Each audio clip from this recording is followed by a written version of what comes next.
Now, the first step, though, one of the key components of the class is media awareness, and our Canadian neighbors are way ahead of us.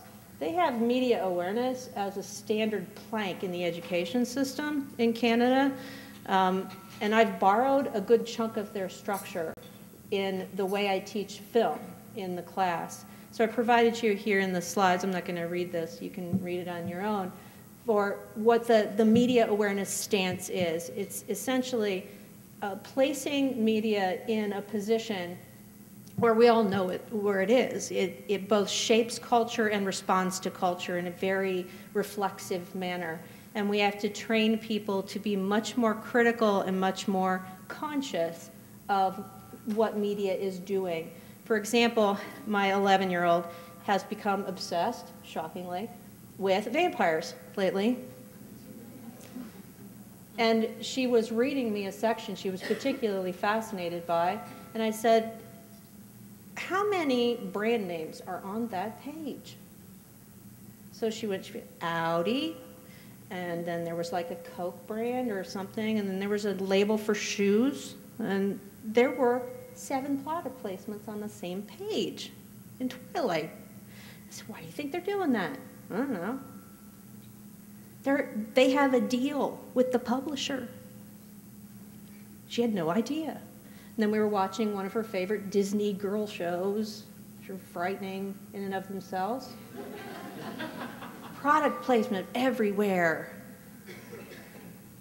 Just that can change consumer behavior, of knowing that you have products placed everywhere around you.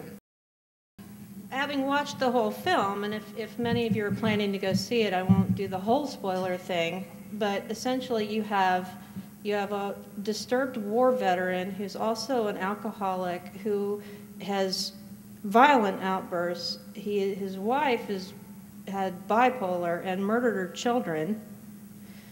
Then you have deceitful and very troubling psychiatrists who live on an island with razor wire fencing, and they house the most dangerous disturbed patients in a very dark, dirty, frightening building where no one would want to live.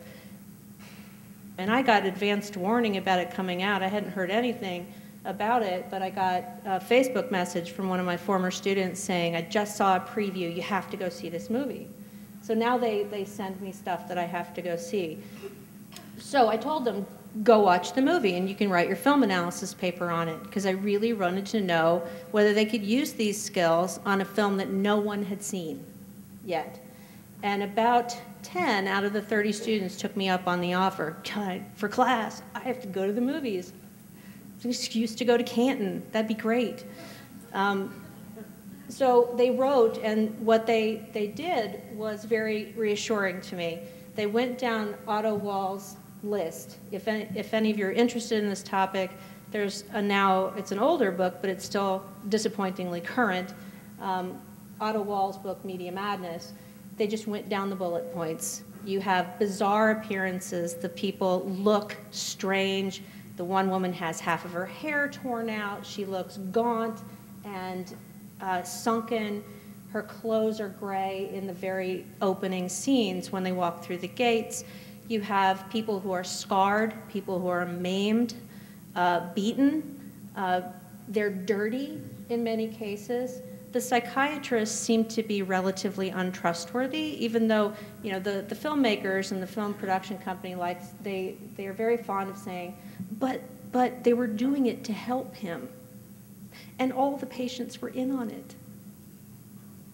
As if that's going to make it okay that they did everything else up till that point in the imagery in the film.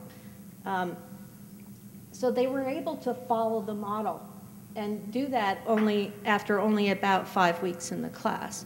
So that was very reassuring to me that they were able to do that. It's a good film. It's very enjoyable. I didn't get bored. I didn't take notes, but whoops. Sorry. I've seen it too many times. So I teach them film analysis and critical analysis of media.